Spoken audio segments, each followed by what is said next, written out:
CRY is a Christian charity caring for destitute children and their families around the world. We aim to initiate and support projects that will rescue young lives, save families and improve communities. CRY has been active in Cambodia for the last 3 years. This beautiful country of gentle people and magnificent landscapes remains poverty-stricken and traumatised by the savage Khmer Rouge regime.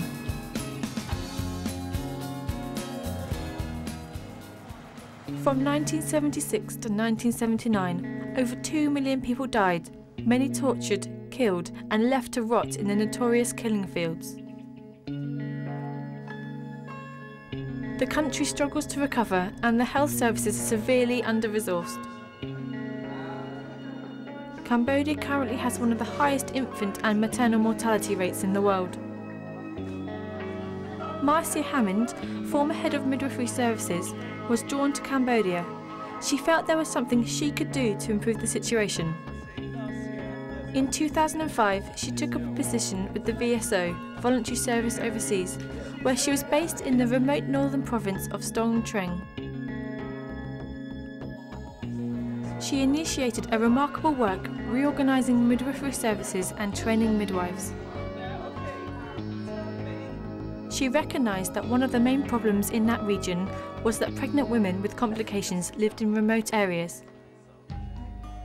It was difficult for them to access antenatal care at the one provincial hospital in the town of Stong Treng. If they did manage to reach the hospital, they had nowhere to stay in order to receive ongoing care and attention. Marcia approached CRY to help build a waiting house right next to the provincial hospital where women could come and stay during difficult pregnancies. Recognising the value and potential of the significant work that Marcia was engaged in, CRY readily responded and was able to raise funds to build the waiting house. Representing CRY, Wendy Clark and Lindsay Dunsford went over to Cambodia in November 2007 to take part in the grand opening of this facility.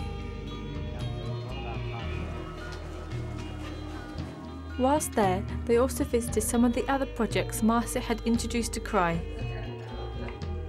One of the projects was the Stong Treng Women's Development Centre, a silk production and weaving business called Mekong Blue. The centre provides training and employment opportunities for young women who might otherwise be trapped into desperate situations of poverty and prostitution. CRY was able to provide the finance to train 10 women in the art of silk weaving and purchase 4 further looms for Mekong Blue to expand its activities. This has now become a successful business producing a variety of superb silk products.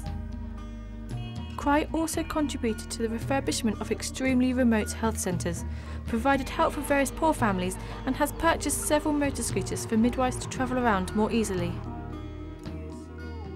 Marcia's work has been truly remarkable. Since her input in the Stong Treng province, the infant and maternal mortality rates have improved dramatically. Generally, this aspect of healthcare has been completely transformed. The training programmes for midwives and the ongoing running costs of the waiting house are paid for by CRY with the help of UNICEF and the Provincial Health Department of Stong Treng.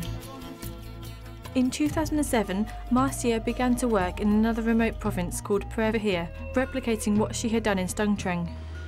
CRY provided the means for another waiting house to be built in the grounds of the main hospital.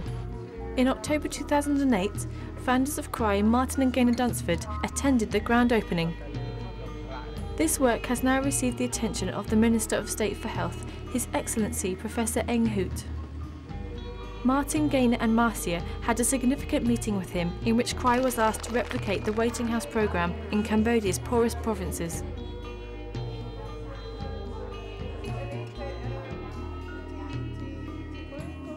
CRY aims to continue its work in Cambodia with the help of a newly appointed Cambodian coordinator.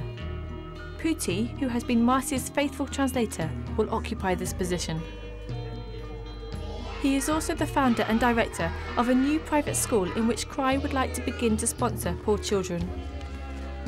Another provision CRY would like to make is to purchase a tuk-tuk to transport newly delivered mothers and their babies home. This 15-year-old girl delivered her baby in the morning and will go home in the afternoon on the back of a bicycle or motorbike, over terrible off-road tracks. A tuk-tuk would make the return home so much more bearable.